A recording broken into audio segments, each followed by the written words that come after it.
When I first said yes to God and moved to Kansas City, I had no idea what I was stepping into.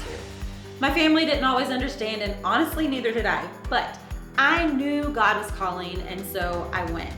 And then in 2014, God opened the doors for me to come back home to West Virginia.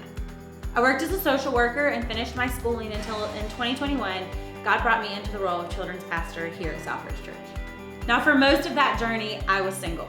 And then Keith came into the picture while I was already serving in ministry. Very early in our relationship, we had to have those hard but honest conversations. This is where God has called me. If we're gonna do this together, you gotta be on board with this call too. Because you see, God doesn't just call an individual in isolation, He actually draws families into His purposes.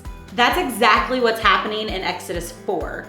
Moses had said yes at the burning bush. He left Midian with staff in hand, but God confronted him on the road because something was unfinished.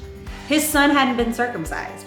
You see, for the Midianites, circumcision didn't happen in infancy, but in adolescence. So maybe Moses had been putting it off, or maybe his wife Zipporah wasn't fully on board with the practice. Either way, it wasn't just about Moses' obedience. It was about their family's obedience. And when Zipporah steps in, she realizes the seriousness of Moses' call, and she brought herself and her son into alignment with it. You see, God rarely calls just one person. Even if you aren't called into ministry, the truth is still the same. When God calls you, it touches the people around you also. Maybe God is nudging you to start praying at the dinner table, maybe to forgive someone in your family, or get involved in serving together at church.